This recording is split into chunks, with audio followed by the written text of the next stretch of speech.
What if fear isn't the enemy but the doorway to becoming unshakable? In a world where anxiety spreads faster than truth, true power doesn't come from control. It comes from mastering your mind like a stoic warrior facing a storm with calm eyes. You've been taught to avoid fear, but what if, instead, you leaned into it and discovered a version of yourself no one could break? Fear. We rarely speak its name out loud, yet we all feel it. It's the silent companion of every bold decision, every uncertain moment, every dream that dares to step outside its comfort zone. Fear doesn't discriminate. It visits the rich and the poor, the strong and the weak, the kings and the common men. But here's the secret the Stoics understood. Fear is not to be destroyed. It is to be understood, observed, and ultimately conquered. To conquer fear like a stoic warrior, you don't need to be fearless. You need to become conscious. What exactly is fear?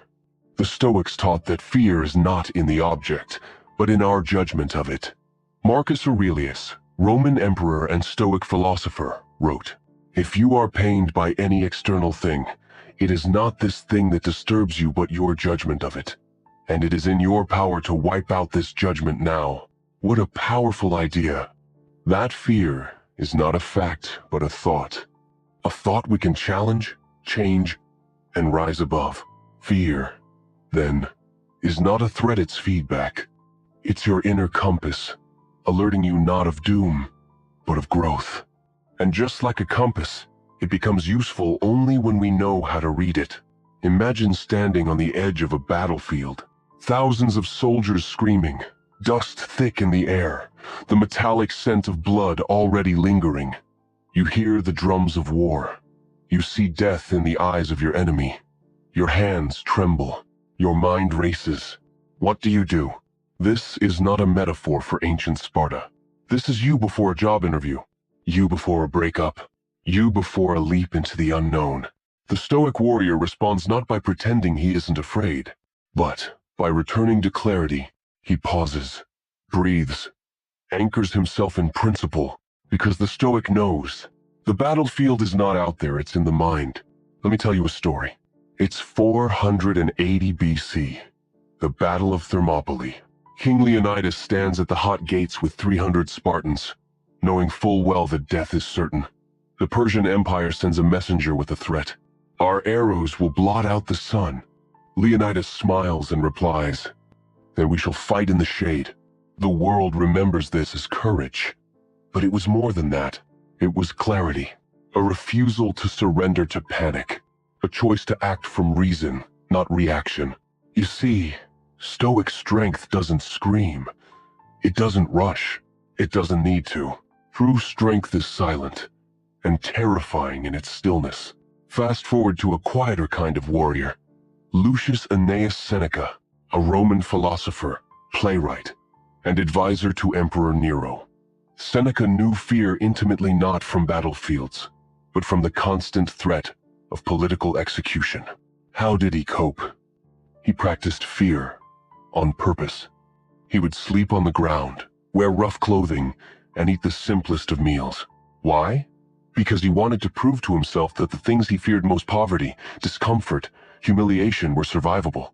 He wrote, "Set aside a certain number of days, during which you shall be content with the scantiest and cheapest fare, with coarse and rough dress, saying to yourself all the while, 'Is this the condition that I feared?' That's not philosophy for the library shelf. That's real, raw preparation. What would happen if you practiced your own fears? Not just thought about them, but lived them? Briefly, what would you discover? Let's pause for a moment. What do most people fear today? Losing money, being rejected, looking stupid, being alone. But the Stoics would ask you this: are these fears essential, or are they imagined? We fear embarrassment more than moral failure. We fear public opinion more than private emptiness. We fear discomfort more than dishonor. The Stoics called this misalignment false value. When you value the wrong things, you fear the wrong things. They taught us to invert our priorities. Fear vice, not poverty. Fear cowardice, not discomfort. Fear regret, not risk. Take a moment right now. Pause this video if you need to. Grab a pen and write down, what am I afraid of? Then, next to each item, ask, 1. Is this fear within my control? 2. What would happen if I faced it? 3. What's worse? The fear itself or never moving past it? This is the Stoic practice of self-inquiry. When you make fear visible, it becomes manageable. And when you confront fear with reason, it shrinks. Another Stoic tool, premeditatio malorum Dei, premeditation of evil. This practice is not negative thinking. It's not pessimism. It's training. Before a big decision, the Stoics would ask, what is the worst that could happen? They would imagine the worst not to scare themselves, but to inoculate their minds. Because once you've faced the storm in your mind, facing it in the real world becomes far less frightening. Try this. Visualize your greatest fear. Imagine it happening step by step. Then ask, could I survive this? What would I do? You'll often realize you are far stronger than the image your fear has painted. Today's fear doesn't wear armor. It doesn't shout. It whispers. You're not ready. You'll fail. They'll laugh at you. Stay small. Stay safe. But what the Stoics knew what modern society has forgotten is this. The quiet voice of fear isn't warning you. It's testing you. Not every fear is a stop sign.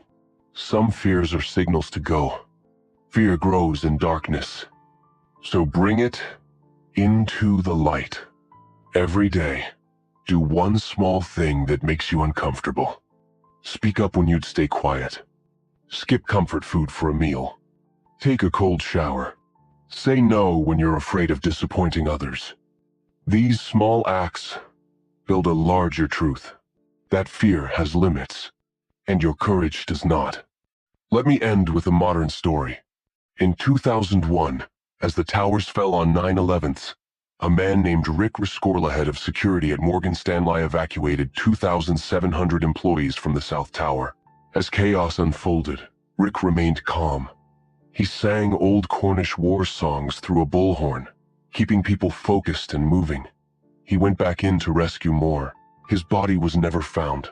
Rick was a student of philosophy, a former soldier, a man who practiced fear, not avoided it. In the end, his calm saved thousands. That's what Stoicism looks like, not in theory, but in action. You will face fear again.